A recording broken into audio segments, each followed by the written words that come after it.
రాకాలోకంకి స్వాగతం. ఈ కంటెంట్ మీకు నచ్చినట్టయితే లైక్ చేయండి, మీ బంధుమిత్రులకి షేర్ చేయండి. ఇప్పటి వరకు సబ్స్క్రైబ్ చేసుకోకపోతే సబ్స్క్రైబ్ బటన్ని నొక్కండి, అదేవిధంగా బెల్ ఐకాన్ని కూడా నొక్కండి. మిత్రులారా, చాలా కాలంగా జాతీయవాదులు ఎదురు చూస్తున్నటువంటి చరిత్ర పుస్తకాల పునర్రచన ప్రారంభమైపోయింది. ఈ సంవత్సరం 7వ తరగతి పాఠ్యాంశాల్లో చాలా గణనీయమైనటువంటి మార్పు వచ్చింది. ముఖ్యంగా సిబిఎస్ఈ సిలబస్కి సంబంధించిన పుస్తకాల్లో గణనీయమైన మార్పు వచ్చింది. ఇప్పుడు 8వ తరగతిలో కూడా మార్పు వచ్చింది. చాలా అంశాలను, వాస్తవ అంశాలని చేర్చడం జరిగింది. ఉదాహరణకి బాబర్ విషయంలో రాస్తున్నప్పుడు ఆయన చాలా క్రూరుడైనటువంటి, అత్యంత నిర్దయుడైనటువంటి పాలకుడు అన్నటువంటి విషయాన్ని, అదేవిధంగా చాలామంది ప్రజల్ని ఊచకోత కోశాడన్నటువంటి విషయాన్ని చెప్పడం జరిగింది. అక్బర్ విషయానికి వచ్చేటప్పటికీ అతని ఏకకాలంలో అతను ఉదారవాదిగాను, హింసావాదిగాను, అత్యంత అసహనశీలిగా కూడా ఉన్నాడన్నటువంటి విషయాన్ని, వాస్తవాన్ని. ఎందుకంటే అక్బర్ సమయంలోనే రాణా ప్రతాప్ పైన యుద్ధం జరిగింది, రాణి దుర్గావతి పైన యుద్ధం జరిగింది. అదే సమయంలో ఆయన దీన్ ఇలాహి వంటి కొంత సంస్కరణవాద మార్పులు కూడా తీసుకొచ్చారు. కాబట్టి ఇటువంటి వాస్తవాలను చెప్పేటటువంటి ప్రయత్నం జరిగింది. 8వ తరగతి సోషల్ సైన్సెస్ టెక్స్ట్ బుక్లో ఢిల్లీ సుల్తాన్లు, మొఘలులను పరిచయం చేయడం జరుగుతోంది. దీనిలో వాళ్ళు చేసినటువంటి అకృత్యాలు, వాళ్ళ క్రౌర్యాలు, వీటి గురించి ప్రస్తావించడం జరిగింది. దీనికి సంబంధించి అయితే ఒక విషయము స్పష్టం చేయడం జరిగింది. అదేంటంటే, note on the darker points of history అని ఒక చిన్న నోటు ఉపాధ్యాయుల కోసము ఇవ్వడం జరిగింది. ఈ చరిత్రలోని ఈ చీకటి దశలు ఏవైతే ఉన్నాయో, ఈ దశల్లో జరిగినటువంటి పరిణామాలను నేడు ఎవరికో ఒకరికి ఆపాదించటము సరైనది కాదు అన్నటువంటి హెచ్చరిక కూడా ఇవ్వడం జరిగింది. ఆ దృష్ట్యా ఇది ఒక మంచి సూచనగా మనం భావించవచ్చు.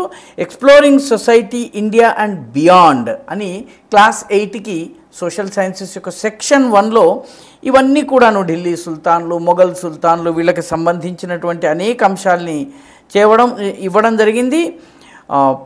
13 నుంచి 17వ శతాబ్దం వరకు రీషేపింగ్ ఇండియాస్ పొలిటికల్ మ్యాప్, భారతదేశపు చిత్రపటం యొక్క పునర్రచన అన్నటువంటి భాగంలో ఇవన్నీ కూడా వస్తాయి. దీనిలో అల్లావుద్దీన్ ఖిల్జీ, మాలిక్ కాఫూర్లు శ్రీరంగం దేవాలయాన్ని ధ్వంసం చేసింది, మదురై దేవాలయాన్ని ధ్వంసం చేసింది, చిదంబరంపై దాడి చేసింది, రామేశ్వరంపై కూడా దాడి చేసినటువంటి విషయాలను పొందుపరచడం జరిగింది. అదేవిధంగా ఢిల్లీ పాలకులు, ఢిల్లీలో ముస్లిం పరిపాలన వచ్చిన తర్వాత అనేక దేవాలయాలు, బౌద్ధ స్తూపాలు, బౌద్ధ నిర్మాణాలపైన దాడి జరిగిందన్నటువంటి, జైన మందిరాలు విధ్వంసానికి గురయ్యాయని చెప్పడం జరిగింది. జిజియా పన్ను గురించి కూడా ప్రస్తావన ఉండేది. మేము 6వ తరగతి, 7వ తరగతి, 8వ తరగతి చదువుకునే సమయంలో ఔరంగజేబు జిజియా పన్నును విధించను అని చదువుకున్నాము. మధ్యలో దాన్ని తొలగించారు, ఇప్పుడు అది మళ్ళీ తిరిగి వచ్చింది. అదేవిధంగా మరాఠాలకు సంబంధించి ఒక ప్రత్యేకమైనటువంటి, విస్తృతమైనటువంటి చాప్టర్ చరిత్ర పుస్తకంలో వచ్చింది. ఛత్రపతి శివాజీ యొక్క అచీవ్మెంట్స్, ఆయన పరమత సహనము, ఆయన హైందవ ధర్మం కోసం చేసినటువంటి పోరాటము, ఈ అంశాలన్నింటినీ కూడా చెప్పడం జరిగింది. శివాజీని ఒక స్పష్టమైన హిందూవాదిగా పరిచయం చేయడం జరిగింది. శషభిషలు లేనటువంటి టెక్స్ట్ బుక్ ఇది. ఈ టెక్స్ట్ బుక్ రచన అంతా కూడా న్యూ ఎడ్యుకేషన్ పాలసీ NEP 2020 ఆధారంగా జరిగింది. అదేవిధంగా national curriculum framework for school education, ఇది 2023లో రూపొందించడం జరిగింది. స్కూలు దశలో పాఠ్యాంశాలు, పాఠ్యక్రమం ఏ రకంగా ఉండాలన్న దానికి సంబంధించిన జాతీయ మార్గదర్శక సూత్రాల ఆధారంగా ఈ పాఠ్యాంశాలు తయారు చేయటం జరిగింది. ఇప్పటికే 1 నుంచి 4వ తరగతి పుస్తకాలు తిరగరాయడం జరిగింది. 6, 7 ఇప్పటికే రిలీజ్ అయినాయి.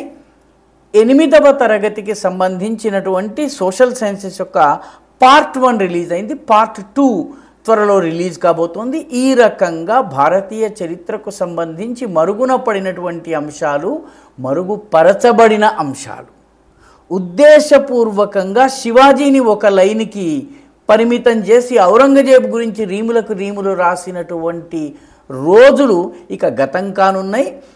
ప్రజలకు, ముఖ్యంగా విద్యార్థులకు భారతదేశం యొక్క వాస్తవ చరిత్రను, అదేవిధంగా భారతదేశంలో ఏ రకంగా భారతీయులు తమ జాతిని, ధర్మాన్ని, తమ సమాజాన్ని, సంస్కృతిని కాపాడుకునేందుకు పోరాడారు అని చెప్పేటటువంటి పాఠ్యాంశాలు వచ్చాయి. ఇవి ఎన్సీఆర్టీ సిలబస్లో వచ్చినాయి. సిబిఎస్ఈ పాఠ్యక్రమాన్ని బోధించేటటువంటి స్కూళ్ళలోకి వస్తాయి.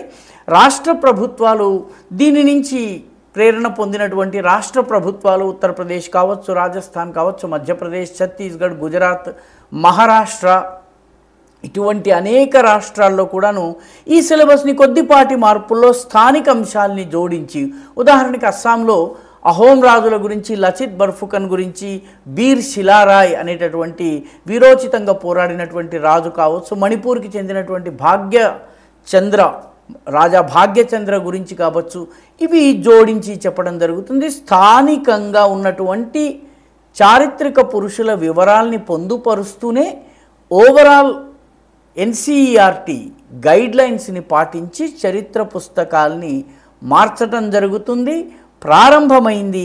ఇక రాబోయే ఈ సంవత్సరాంతానికల్లా 9th 10th సంబంధించినటువంటి పుస్తకాలు కూడాను సోషల్ సైన్సెస్వి, చరిత్రకు సంబంధించినవి రాబోతున్నాయి. ఈ రకంగా చరిత్ర పునర్రచన, వాస్తవ చరిత్రను చెప్పేటటువంటి ప్రక్రియ ప్రారంభమైంది. ఈ వీడియో మీకు నచ్చినట్టయితే లైక్ చేయండి, షేర్ చేయండి, ఈ ఛానల్కు సబ్స్క్రైబ్ చేయండి. మీ అభిప్రాయాన్ని కమెంట్ల రూపంలో తప్పనిసరిగా పంపించండి.